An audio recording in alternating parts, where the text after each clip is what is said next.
Hello students, स्वागत है आप लोगों का एक बार फिर से स्टडी टैग पर। आई नो काफ़ी लेट हो गया है वीडियोस अपलोड होने में, लेकिन आपसे वादा करता हूँ कि आज से डेली वीडियोस अपलोड होंगी।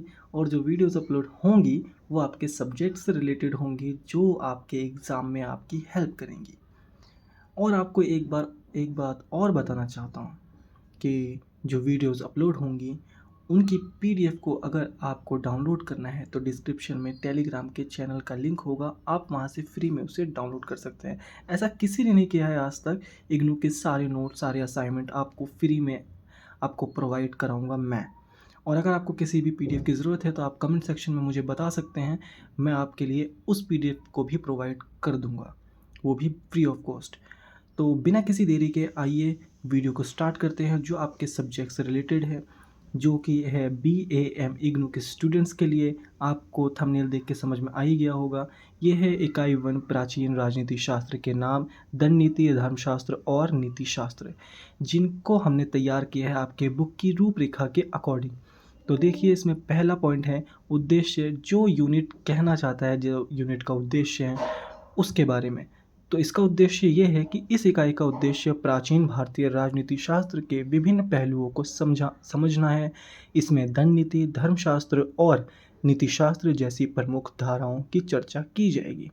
इस इकाई के माध्यम से हम भारतीय राजनीतिक चिंतन गहरी समझ प्राप्त करेंगे, जो प्राचीन भारत के समाज, राजनीति और शासन के मूलभूत सिद्धांतों को स्पष्ट करता है।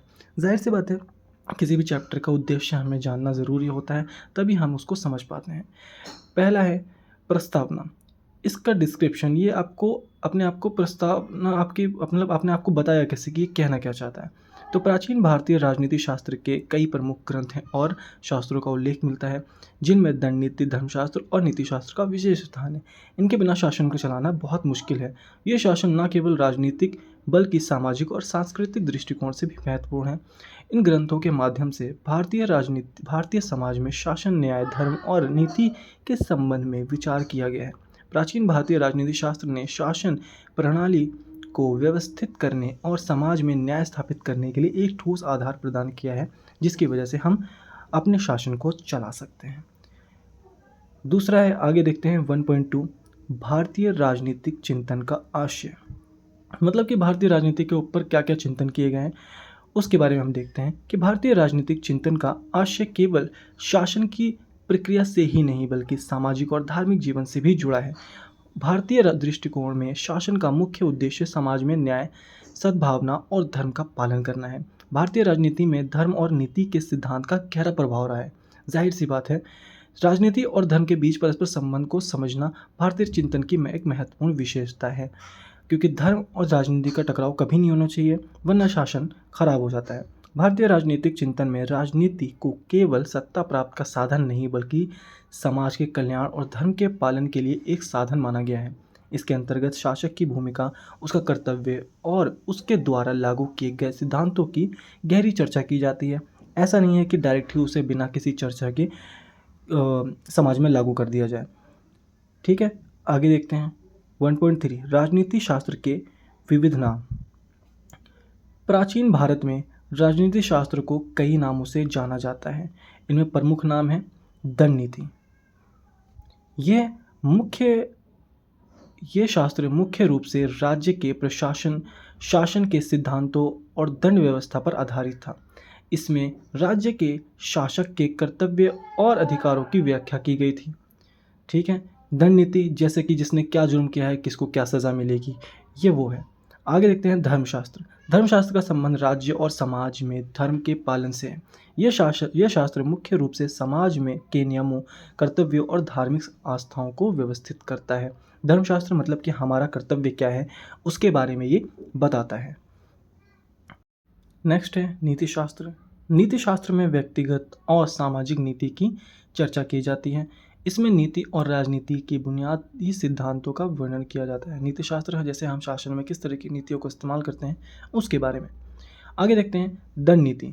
इनको हम डीपली समझने की कोशिश करेंगे कि दंड नीति होती क्या है। दंड नीति, जिसे कौटिल्य के अर्थशास्त्र में प्रमुखता से चर्चा की गई है, भारतीय राजनीति शास्त्र का एक महत्वपूर्ण अंग है। इसमें शासन के नियमों, दंड प्रणाली और शासक के कर्तव्यों का विस्तार से वर्णन किया गया है। दंड नीति का मुख्य उद्देश्य समाज में कानून व्यवस्था बनाए रखना है, जैसा कि हमने पढ़ा ऊपर, और अपराधियों को दंडित करना है ताकि समाज में शांति और न्याय की स्थिति बनी रहे। जाहिर सी बात है, शासन में दंड नीति का होना बहुत ज़रूरी है। कौटिल्य के अनुसार शासक को न केवल अपने राज्य की रक्षा, सुरक्षा और प्रगति की चिंता करनी चाहिए, बल्कि उसे अपने प्रजा के जीवन को सुरक्षित और खुशहाल बनाने के लिए भी जिम्मेदार होना चाहिए। दंड नीति में राज्य की सेना, पुलिस और अन्य प्रशासनिक संस्थाओं के कार्यों का भी वर्णन है, जो समाज के में अनुशासन और न्याय सुनिश्चित करने के लिए आवश्यक होते हैं। जाहिर सी बात है, अगर जो समाज में अन्याय फैलेगा तो उसके न्याय के लिए राज्य को अपने कहते हैं दंड नीति अपनानी पड़ेगी। आगे देखते हैं 1.5 धर्मशास्त्र। धर्मशास्त्र का मुख्य उद्देश्य समाज में धर्म के नियमों का पालन कराना था। ये शास्त्र समाज के हर वर्ग के लिए निर्धारित कर्तव्यों, अधिकारों और नियमों का विवरण प्रदान करता है। इसमें जीवन के विभिन्न पहलुओं जैसे परिवार, विवाहित, संपत्ति और सामाजिक संबंधों से जुड़े कर्तव्यों और अधिकारों का वर्णन किया गया है कि किस चीज़ का हमें पालन करना चाहिए, किन चीज़ों से हमें बचना चाहिए, हम अपनी घर गृहस्थी कैसे चला सकते हैं और बाहर की चीज़ों को कैसे चला सकते हैं। भारत में धर्मशास्त्र का सबसे महत्वपूर्ण और प्राचीन ग्रंथ मनुस्मृति है, जो धर्म नीति और सामाजिक व्यवस्था के बारे में व्यापक रूप से बताता है। इसके अनुसार समाज का हर सदस्य अपनी जाति, वर्ग और व्यवस्था के अनुसार अपने धर्म का पालन करता है। शासक का मुख्य कर्तव्य समाज में धर्म और न्याय का पालन कराना था। आगे 1.6 नीतिशास्त्र। नीतिशास्त्र का संबंध व्यक्तिगत और सामाजिक नीति से है। यह शास्त्र शासन, प्रशासन और व्यक्तित्व के सिद्धांतों को समझाने के लिए था। इसमें समाज के व्यक्तियों और शासक के लिए नीति के विभिन्न पहलुओं पर विचार किया गया। नीतिशास्त्र में शासक और प्रजा के रिश्तों, राजनीति के कर्तव्यों और शासन की उचित नीतियों पर गहन विचार किया गया। नीतिशास्त्र में हर तरह की नीतियों के वर्णन देखने को मिलेंगे। हर तरह की नीति के ऊपर बात की गई है इसके अंदर कि किस तरह से समाज में और लोगों के लिए नीतियाँ तैयार की जाए ताकि उनका संबंध राजा से, शासक से बेहतर बने। प्राचीन भारतीय नीतिशास्त्र में एक प्रमुख शासन कौटिल्य के अर्थशास्त्र को प्राप्त है, जिसमें शासन को नीति, कूटनीति और युद्ध नीति के बारे में विस्तृत निर्देश दिए गए हैं। इस शास्त्र में शासक को अपनी प्रजा के कल्याण के लिए अनेक नीतियाँ और रणनीतियाँ अपनाने का मार्गदर्शन दिया गया है। जाहिर सी बात है, शासक अपने जो प्रजा है उनके लिए अगर काम नहीं करेगा तो किन के लिए करेगा। ये इस यूनिट का लास्ट टॉपिक है 1.5 सारांश। तो हम सारांश के बारे में पढ़ेंगे, जो इस पूरी यूनिट का जो सारांश है कि ये यूनिट कहना क्या चाहता था अब तक में, तो उसके बारे में हम ये पढ़ेंगे। और अगर आपको कोई डाउट हो रहा है अब तक तो आप कमेंट सेक्शन में मुझसे पूछ सकते हैं, मैं आपको बता सकता हूँ कि वो कोई दिक्कत नहीं होगी। आपको सभी कहते हैं कमेंट के रिप्लाई मिलेंगे।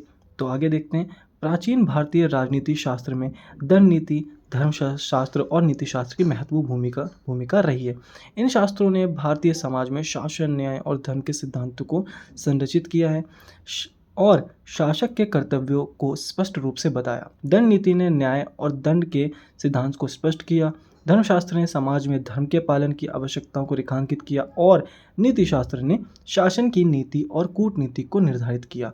इन शास्त्रों के अध्ययन से हमें यह समझने में मदद मिलती है कि प्राचीन भारतीय समाज में शासन, न्याय, धर्म और नीति के कितने गहरे और सुसंगत सिद्धांत थे। इस प्रकार प्राचीन भारतीय राजनीति शास्त्र न केवल शासन की व्यवस्था को समझने का एक स्रोत है, बल्कि यह समाज की सामाजिक और सांस्कृतिक संरचना को भी स्पष्ट करता है। वो आज भी हमारे समाज पर गहरा इम्पैक्ट डालता है। अगर ये ना होते तो हम अपने शासन व्यवस्था को नहीं चला पाते। तो अगर आपको ये वीडियो पसंद आई है तो चैनल को सब्सक्राइब करें, लाइक करें, शेयर करें अपने उन दोस्तों तक जिन्हें इनकी ज़रूरत है। और आपके सब्जेक्ट से रिलेटेड सारी वीडियोस अपलोड होंगी। किसी भी सब्जेक्ट की ज़रूरत है, किसी भी सब्जेक्ट के नोट्स की ज़रूरत है तो आप कमेंट सेक्शन में मुझे बताएं, मैं उन्हें कंप्लीट करने की कोशिश करूँगा आपके लिए। आप हमसे जुड़े रहें और कुछ नहीं चाहिए। तो मिलते हैं अगली वीडियो में, तब तक के लिए अलविदा।